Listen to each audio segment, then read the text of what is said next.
The sun was a brutal overseer, scorching the cracked earth of Willow Creek, a small farming town in central Iowa where everyone knew everyone's business, and secrets were as rare as rain in July. Clara Hensley stood on her sagging porch, her calloused hands gripping the railing, staring down at the chaos unfolding in her backyard. The HOA president, Martin Caldwell, was red-faced, his tailored khakis absurdly out of place in the dusty haze of her property. His son, Ethan, 17 and all sharp edges, was pacing by the pool gate, yelling into his phone. "Yes, 911. It's an emergency. She's got this pool locked up like Fort Knox, and it's a hazard." His voice cracked with teenage bravado, but Clara's eyes narrowed. She'd built that pool with her own hands, every tile laid with sweat and stubborn pride, and she'd be damned if she let these city transplants dictate her life. Clara's farm had been in her family for 3 generations, a sprawling patch of cornfields and dreams that had weathered floods, droughts, and the slow creep of suburbia. When the Willow Creek Homeowners Association formed 5 years ago, it was meant to beautify the town as new folks moved in, lured by cheap land and the promise of quiet. But Clara saw it for what it was, a leash. Martin, a former insurance salesman from Des Moines, had taken the HOA presidency like a king claiming a throne, and his rules about fence heights, grass lengths, and even the color of mailboxes choked the life out of the town's soul. Clara had ignored most of them, paying fines when she had to, but this was war. "Clara, unlock that gate," Martin barked, jabbing a finger toward the pool. "It's a community resource. You can't just hoard it." His voice carried the weight of a man used to being obeyed, but Clara's laugh was sharp, like the snap of a dry twig. "Community resource. I paid for every inch of that pool. Martin. My land. My rules." She stepped forward, her work boots thumping against the warped boards. Ethan, still on the phone, shot her a glare, his designer sneakers kicking up dust. "She's threatening us," he shouted to the dispatcher, and Clara's blood boiled. Threatening. She'd done nothing but stand her ground. The pool had been her sanctuary, built after her husband, Tom, died in a tractor accident 3 years prior. Every summer, she'd swim laps under the stars, the water washing away the grief that clung like damp earth. The HOA had no claim to it, but Martin had been eyeing it since last summer, claiming it was a safety hazard because it wasn't accessible to the neighborhood kids. Clara had padlocked the gate after finding Ethan and his friends sneaking in one night, their beer cans littering her deck. She'd warned them once. She wouldn't warn them again. Sirens wailed in the distance, and Clara's heart thudded. The sheriff was coming, and with him, the weight of a system that often favored men like Martin connected, loud, and righteous. Neighbors began to gather, their pickup trucks lining the dirt road, their whispers like the hum of cicadas. Old man Jenkins, who'd known Clara's father, leaned against his cane, shaking his head. Mrs. Larson, the town gossip, clutched her phone, already texting the news. Clara felt their eyes, a mix of pity and judgment, but she stood taller. She'd faced worse than this. The patrol car rolled up, gravel crunching under its tires, and Sheriff Dan Harper stepped out, his face etched with the exhaustion of a man who'd seen too many small-town squabbles. "All right, folks, what's the problem here?" he asked, his voice calm but firm. Martin launched into a tirade about Clara's dangerous pool, how it violated HOA bylaws, how she was endangering the community. Ethan chimed in, his voice shrill, claiming Clara had yelled at him when he tried to inspect the pool. Clara's fists clenched. Inspect. The kid had been trespassing. Plain and simple. Dan. Clara said, her voice steady despite the fire in her chest. These two have been harassing me for months. That pool's on my property. Paid for with my money. They've got no right to it. She pointed to the padlock, glinting in the sun. I locked it after I caught Ethan and his buddies sneaking in last month. Now they're calling 911 like I'm the criminal.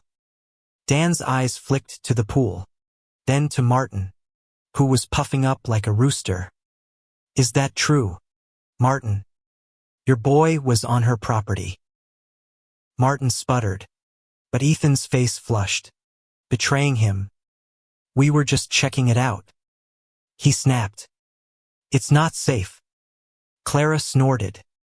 Safe. You left beer cans on my deck. Kid. The crowd murmured, and Dan raised a hand for silence. All right, let's see some proof, he said, looking at Clara. She nodded, pulling out her phone. She'd installed a cheap security camera after the first trespassing incident, and the footage was clear. Ethan and his friends, laughing and stumbling, climbing her fence at midnight. The crowd's whispers grew louder as she showed Dan the video. Martin's face went from red to purple. This is outrageous, he shouted. You're spying on my son. Clara's laugh was cold. Spying. I'm protecting what's mine. Dan studied the footage, his jaw tight. Martin, this doesn't look good. Your boy was on her property without permission. That's trespassing. Ethan's bravado crumbled, his eyes darting to his father. But Martin wasn't done. This isn't over, Clara, he hissed. You think you can defy the HOA? I'll have your pool drained by next week. Clara's heart pounded, but she held his gaze. Try it, she said, her voice low and dangerous.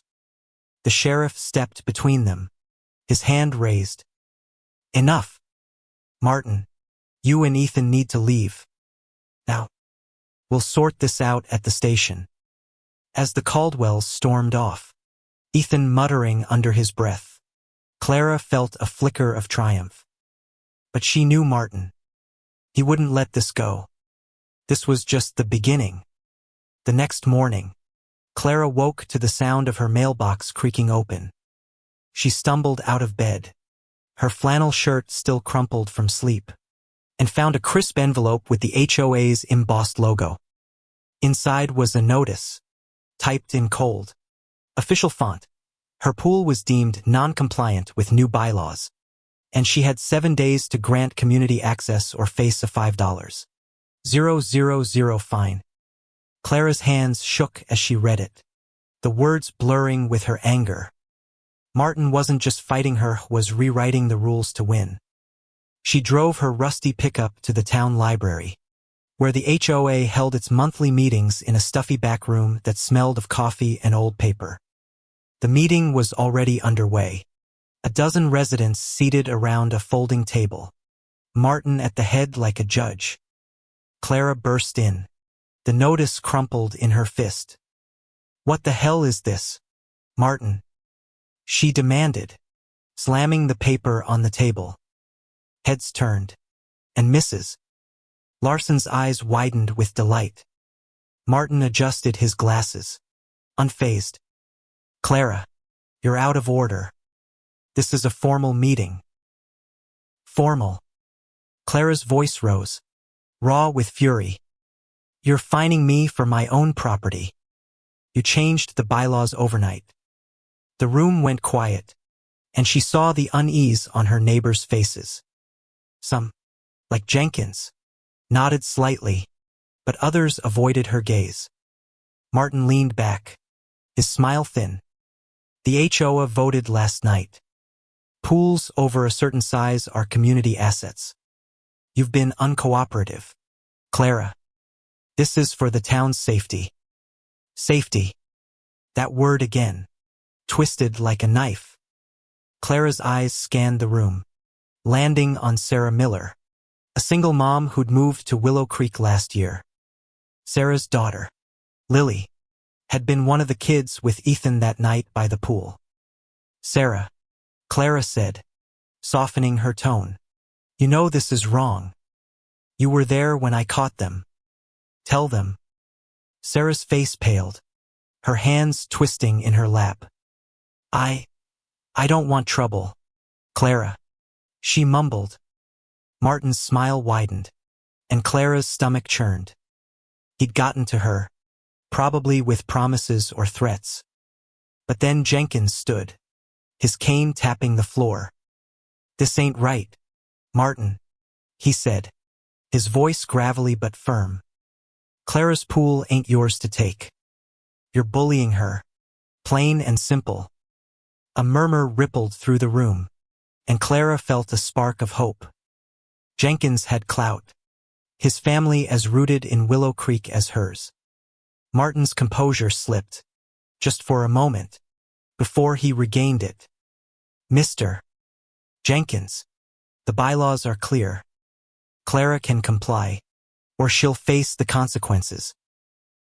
That night, Clara sat on her porch, the stars bright above her pool. She thought of Tom, how he'd loved this land, how they'd dreamed of raising kids here. The pool was her last piece of him, and Martin was trying to steal it. But she wasn't alone. Jenkins had texted her, saying he'd rallied a few neighbor soul-timers who remembered when Willow Creek was a community, not a dictatorship. They'd meet tomorrow, plan a counterattack. Clara's jaw tightened. Martin thought he'd won, but she was just getting started. By dawn, word had spread. Clara's phone buzzed with messages from neighbors she hadn't spoken to in years. Some offered support. Others warned her to back down. Martin's influence ran deep, and his wealth rumored to come from shady insurance deals gave him leverage. But Clara had something he didn't: the truth. She dug through her files, finding the original HOA charter, buried in a box of Tom's old papers. It was clear as day. Private property was exempt from community asset claims unless the owner consented. Martin's new bylaw was a lie, and she'd prove it. She called a lawyer in Des Moines, a friend of Tom's named Rachel, who agreed to take her case pro bono. Rachel's voice was sharp over the phone. Clara, this is a power grab. Martin's overstepped, and we can fight it. Clara felt a weight lift, but only slightly. Legal battles were slow, and Martin was fast. By noon, a new notice arrived. The HOA was filing for an injunction to seize her pool. Clara's blood ran cold. They weren't just fining her, they were coming for her land. She drove to Jenkins' farm, where a small group of allies had gathered in his barn. The air smelled of hay and motor oil, and the faces around her were weathered but determined. There was Jenkins, Sarah who'd shown up, guilt in her eyes, and a few others, including young Tim, a mechanic who'd lost his shop to Martin's rezoning schemes. We're with you, Clara, Tim said, his hands stained with grease. Martin's gone too far. They brainstormed, their voices low but fierce. Rachel would file a counter-injunction, but they needed public support. Clara suggested a town hall, a chance to expose Martin's lies. Jenkins nodded. We'll make it loud.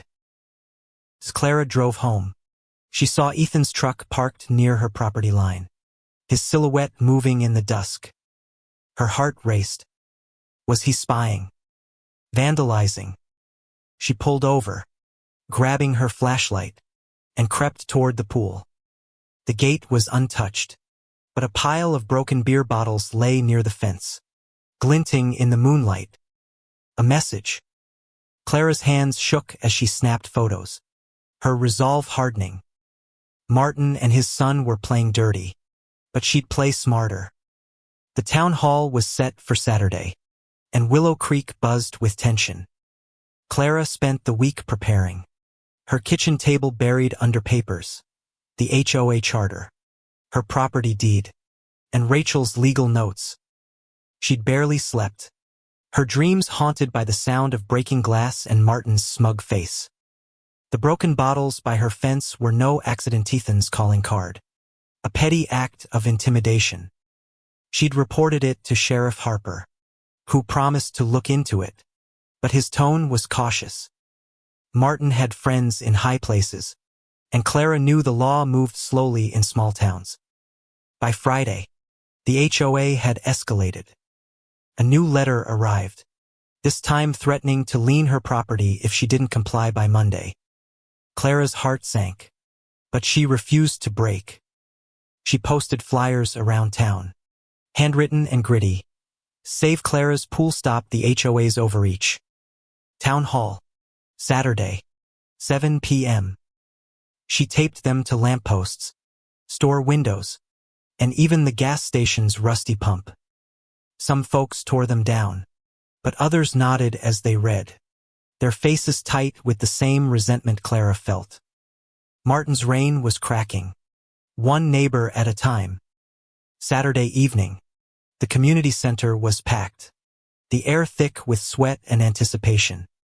Clara stood at the front, her flannel shirt ironed for once, her voice steady as she faced the crowd.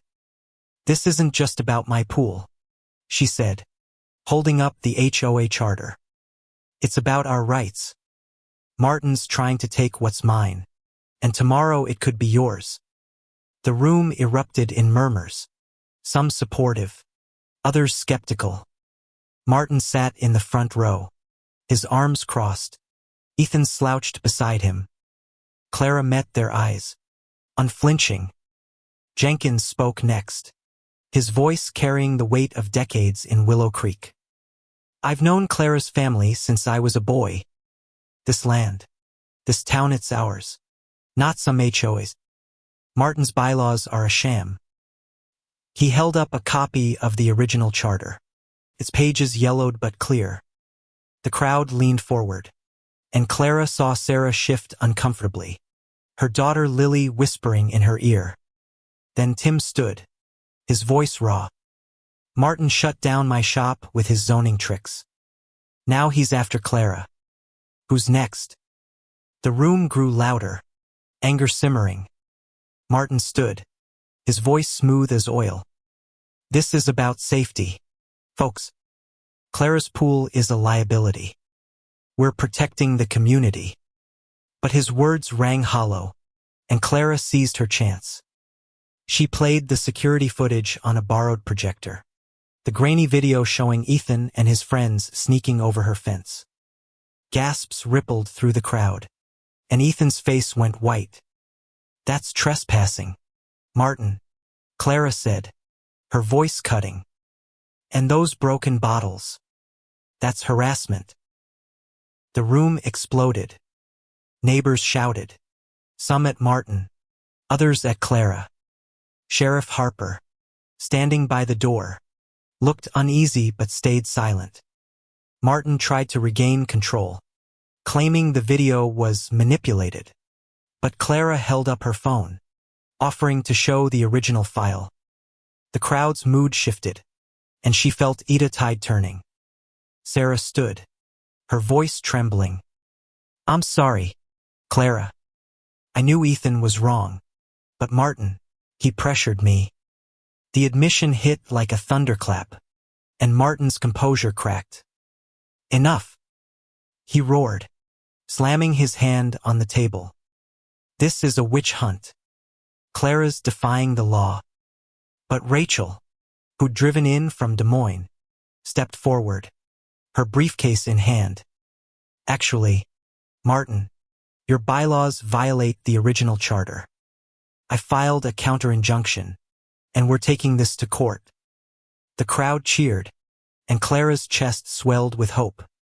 But Martin's eyes burned with fury, and as he stormed out, Ethan trailing behind, he hissed, "You'll regret this." That night, Clara's phone lit up with text support from Jenkins, Tim, and even Sarah, who apologized again. But there were threats too, anonymous numbers warning her to back off or watch her back. She locked her doors, her shotgun by the bed, and sat by the pool, its water still under the moonlight. The fight was far from over, but she'd shaken Martin's empire.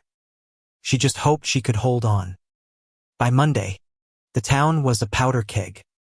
Martin had doubled down, sending out a mass email accusing Clara of dividing the community. He'd hired a lawyer from Des Moines, a slick man named Gregson who'd already filed motions to expedite the pool's seizure. Clara's allies rallied, spreading the word on social media, and a local news station picked up the story. Iowa woman fights HOA over family pool, ran the headline, and Clara's phone rang nonstop with reporters and supporters. But the pressure was crushing. Her savings were dwindling, and the threat of a lien loomed like a storm cloud. Rachel called with news. The court had granted a temporary stay, halting Martin's injunction until a hearing next month. It was a small victory, but Clara knew Martin wouldn't wait. That evening, she found her mailbox smashed, the HOA notice inside torn to shreds. Her security camera caught a figure in a hoodie, too blurry to identify, but she knew it was Ethan. She sent the footage to Harper, who sighed over the phone. "I'll talk to the kid, Clara, but Martin's got the mayor in his pocket. Be careful." Clara's resolve hardened. She wasn't just fighting for her pool anymore, she was fighting for Willow Creek, for the life Tom had loved. She'd expose Martin, no matter the cost. Clara's days became a blur of strategy and survival. The court hearing was 3 weeks away, and Martin's attacks grew bolder. Her tires were slashed one morning, the rubber gashed deep enough to ruin them. She reported it to Sheriff Harper, but without clear footage. He could only shrug. "Could be kids," he said, avoiding her eyes. Clara knew better. She replaced the tires with money she didn't have, her savings now a shadow of what they'd been. But she kept moving, fueled by a fire that Martin's threats only stoked. Her allies grew stronger. Jenkins organized a petition, gathering signatures from half the town to repeal Martin's bylaws. Tim, the mechanic, posted daily on social media, his videos raw and angry, calling out the HOA's overreach. Sarah, guilt-ridden, started talking to neighbors, admitting how Martin had pressured her to stay silent. Even Lily, her shy daughter, handed out flyers at school, her small act of defiance a spark in Clara's heart. The news coverage spread, and donations trickled in small sums from strangers across Iowa, enough to cover Rachel's filing fees. Clara wasn't alone anymore, but the weight of the fight pressed hard. Martin wasn't idle. He held a rival town hall, packing it with his supporters, newcomers who'd bought into his vision of a polished Willow Creek. He painted Clara as a recluse, a danger to the community, her pool a death trap waiting to claim a child. His lawyer, Gregson, sent Clara a cease and desist letter, accusing her of defamation for the security footage. Clara laughed bitterly, tucking the letter into her growing file of evidence. Martin was desperate, and desperate men made mistakes. One evening, Clara found a note taped to her door. "Drop the fight, or the pool gets it." The handwriting was sloppy, likely Ethan's, and her stomach twisted. She checked her security camera, but the figure had stayed out of frame. Cleverer this time. She called Rachel, who urged her to stay calm. "He's trying to scare you," Rachel said. "Keep documenting everything." Clara nodded, but fear gnawed at her. She started sleeping with her shotgun closer, the cold metal a grim comfort. The turning point came unexpectedly. Tim, digging through county records, found a bombshell. Martin's insurance company had been investigated for fraud years ago, with payouts suspiciously tied to his move to Willow Creek. The records weren't public, but Tim's cousin in the county clerk's office had tipped him off. Clara's pulse raced as she read the files, photocopied and smudged but damning. Martin's wealth wasn't just from insurance, it was dirty. Built on scamming desperate farmers during the drought of '09. If this got out, his credibility would crumble. Clara and her allies planned carefully. They'd confront Martin at the next HOA meeting, armed with the records and the charter. Rachel prepared a legal brief, linking Martin's bylaws to his history of manipulation. Jenkins reached out to the mayor, a neutral figure who'd stayed silent so far, and secured a promise to attend. The stage was set, but Clara knew Martin wouldn't go quietly. She doubled her security, adding a second camera and floodlights around the pool. If Ethan tried anything, she'd catch him. The night before the meeting, Clara sat by the pool, the water reflecting a crescent moon. She thought of Tom, how he'd laugh at Martin's bluster, how he'd tell her to fight dirty if she had to. She wasn't that person, not yet, but she was ready to play hard. Her phone buzzed with a text from Sarah. Found something. Meet me at dawn. Clara's heart skipped. Sarah had been digging too, and whatever she'd uncovered could tip the scales. At dawn, Sarah arrived, her face pale but determined. She handed Clara a USB drive. Lily recorded Ethan bragging at school. She whispered. He admitted to the bottles. The tire said his dad told him to send a message. Clara's hands trembled as she plugged the drive into her laptop. The audio was clear, Ethan's voice, cocky and careless, boasting about teaching Clara a lesson. It was enough to nail him for harassment, maybe even vandalism. Clara hugged Sarah, tears in her eyes. You didn't have to do this, she said. Sarah shook her head. I did. For Lily. The HOA meeting was a battlefield. The community center overflowed, standing room only, as Clara took the podium. She held up the charter, the fraud records, and played Ethan's audio for the crowd. Gasps and shouts filled the room. Martin's face drained of color, his lawyer scrambling to object. This is slander, Martin yelled, but the mayor, now in the front row, shook his head. Let her finish, Caldwell. Clara laid out the truth. Martin's bylaws were illegal, his wealth suspect, his son a vandal. The crowd roared, some with anger, others with support. Ethan bolted from the room, his father shouting after him. Clara's heart pounded, but she kept going, her voice steady. This town is ours, she said. Not his. Jenkins stood, leading a chant, no more HOA. The room shook with it, and Martin's empire began to crack. But as Clara stepped down, her phone buzzed with a new alert from her security camera. Her pool gate was open, and water was spilling out, dark and unnatural. Someone had tampered with it. Clara raced home, her truck skidding on the gravel as her heart hammered. The security alert showed her pool gate swinging wide, water gushing onto the grass, stained an ugly brown. She slammed on the brakes, leaping out before the engine died. The air reeked of chemicals, and her stomach dropped. Someone had dumped something into her pool paint. Oil. Something toxic. The water, once her refuge, was ruined.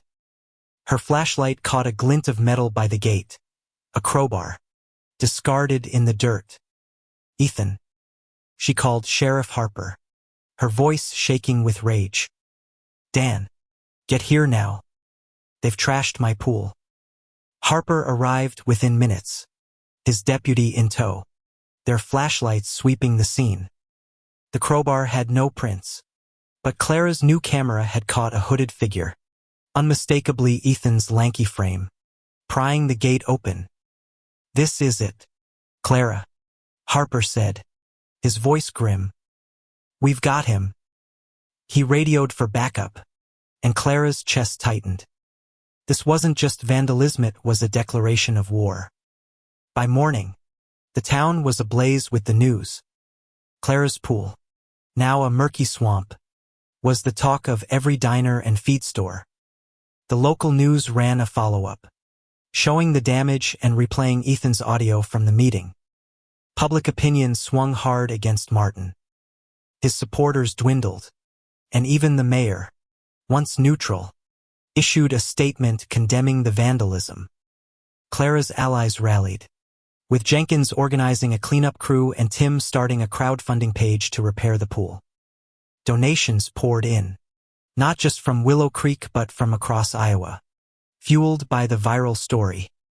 Martin, cornered, went on the offensive. He posted a lengthy statement on the HOA's website, claiming Clara had provoked Ethan by harassing him with her cameras. He called the fraud allegations baseless and demanded an apology. But the evidence was overwhelming. Rachel filed charges against Ethan for vandalism and harassment. And the county prosecutor, smelling a high-profile case, took it up. Martin's lawyer, Gregson, tried to spin it, but the audio and footage were ironclad. Ethan was arrested that afternoon, his mugshot plastered online by evening. Clara expected relief, but all she felt was exhaustion. The pool was a mess, her savings gone, and Martin's fury was far from spent. He cornered her at the gas station the next day, his eyes wild. "You think you've won?" he hissed. "I'll bury you in court." Clara stood her ground, her voice low. "You're done, Martin. The town sees you now." He stormed off, but his threat lingered.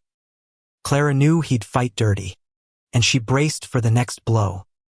Rachel called with a plan. The fraud records, combined with Ethan's charges, could force Martin to step down as HOA president. The mayor, now fully on Clara's side, agreed to hold an emergency vote to dissolve the HOA's new bylaws. Clara spent the next week canvassing, knocking on doors, her voice hoarse but determined. Neighbors she'd never met offered coffee, stories, and signatures. The tide had turned, but Clara couldn't shake the fear that Martin had one last card to play.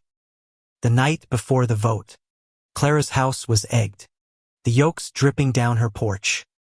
She cleaned it up silently, her jaw tight.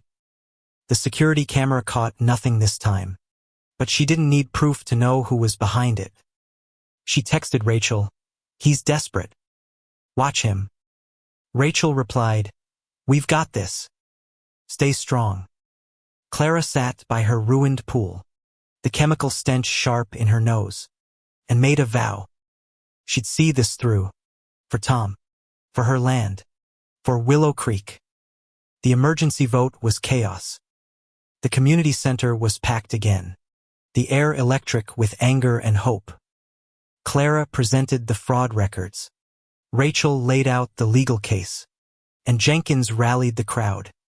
Martin tried to interrupt, but the mayor shut him down.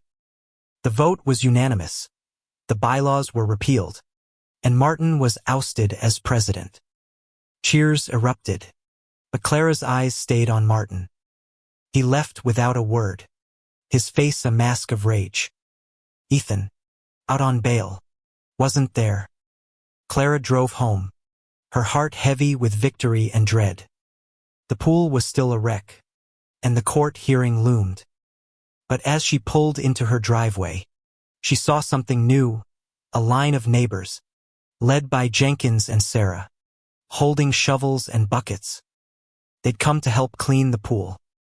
Tears stung Clara's eyes as she joined them, the weight of their support heavier than any fine. Martin had lost, but the fight had changed her, and Willow Creek, forever. The cleanup was grueling, but it knit Willow Creek back together. Neighbors worked side by side, draining the tainted water, scrubbing the pool's tiles, and hauling away debris. Jenkins brought his old tractor to clear the mud, while Sarah and Lily handed out lemonade, their smiles tentative but genuine. Tim rigged a pump to speed the process, his grease-stained hands steady as he worked.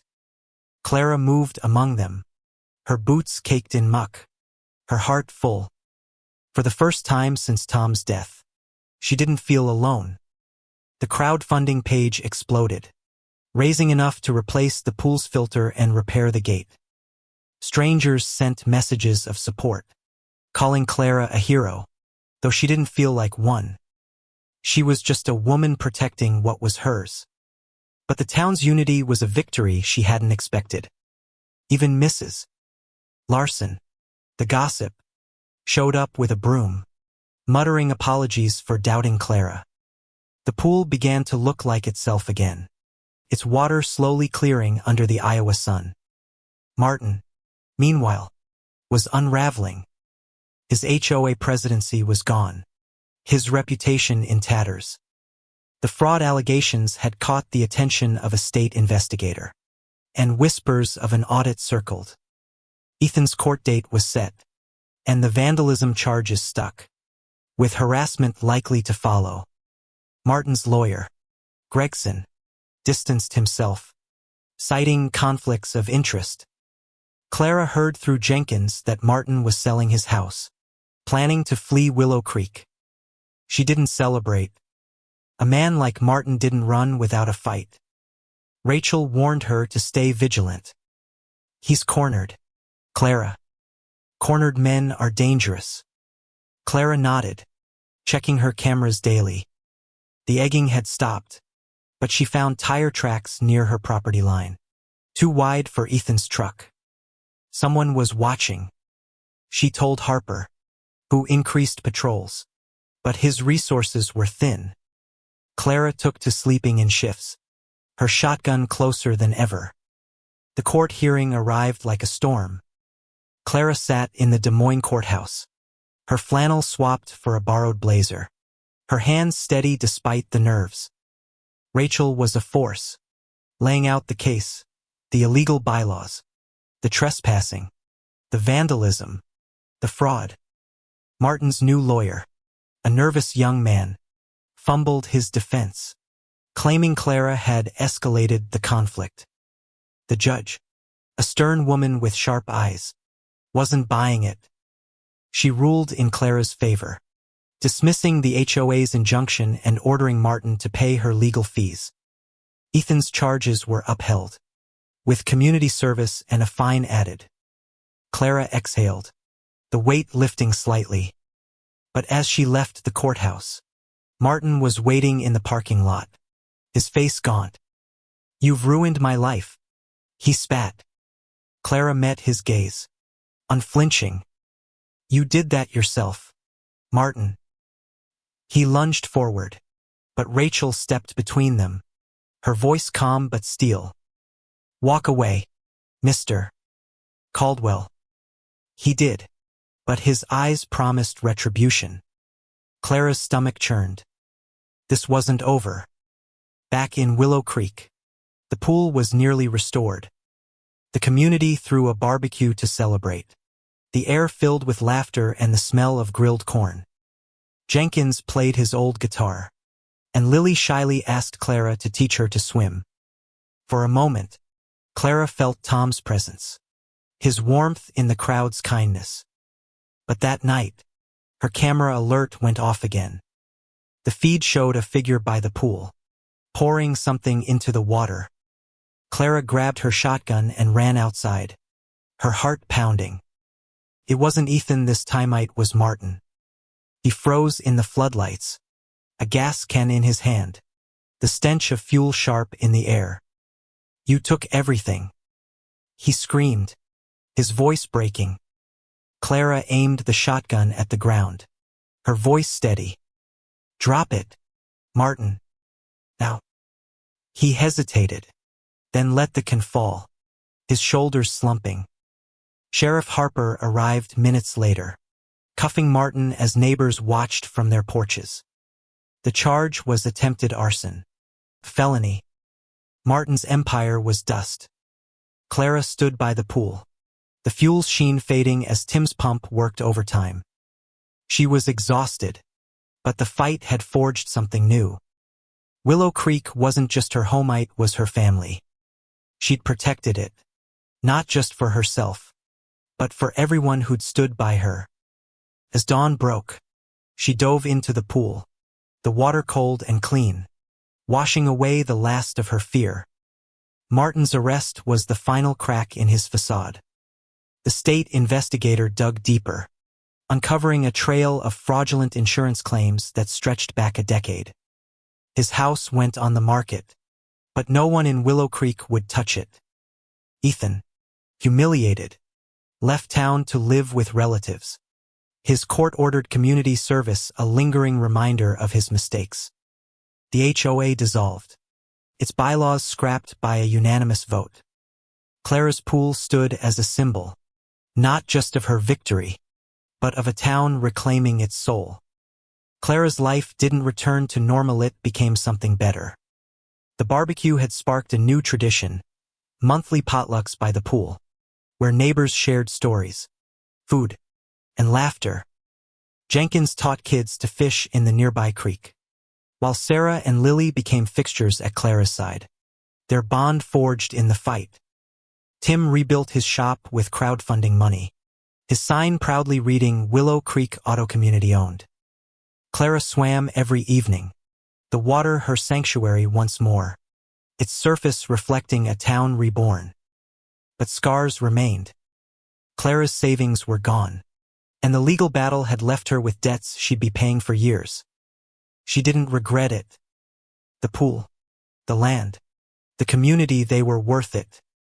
Rachel, now a friend, visited often, bringing legal advice and city sarcasm that made Clara laugh. The news cycle moved on, but Willow Creek didn't forget. Clara's story became legend, told in diners and barns, a reminder that one woman's stubborn heart could change everything. One evening, as Clara locked the pool gate, she found a note tucked into the fence. No threats this time, just a simple thank you in Lily's neat handwriting, with a small drawing of the pool under a starry sky. Clara's eyes stung as she taped it to her fridge, next to a photo of Tom. She'd fought for him, for her, for them all. And she'd won. The seasons turned, and Willow Creek thrived.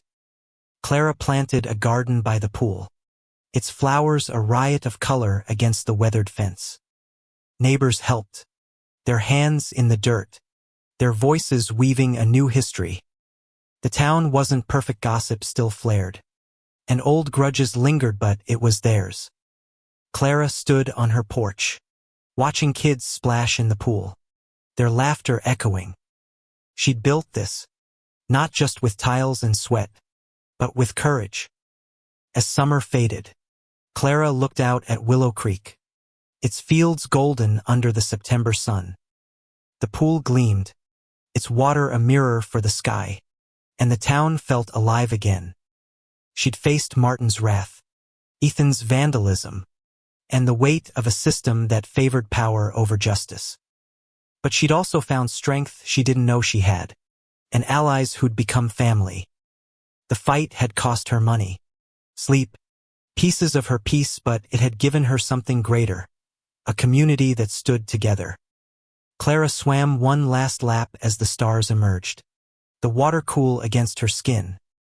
She thought of Tom, of the dreams they'd shared, and of the legacy she'd built. The pool wasn't just hers, Anna Marie, it was Willow Creek's, a symbol of what they could do when they fought as one. She climbed out, drying off under the moonlight, and smiled. Martin was gone, his schemes exposed, his power broken. But Clara was still here, and so was her town. She locked the gate, the padlock clicking softly, and walked to her porch. The air smelled of hay and hope, and for the first time in years, Clara felt whole. The fight had been brutal, but it had carved a truth into her bones. Home wasn't just a place. It was the people who fought for it, the love that held it together, and the courage to stand tall, no matter the odds.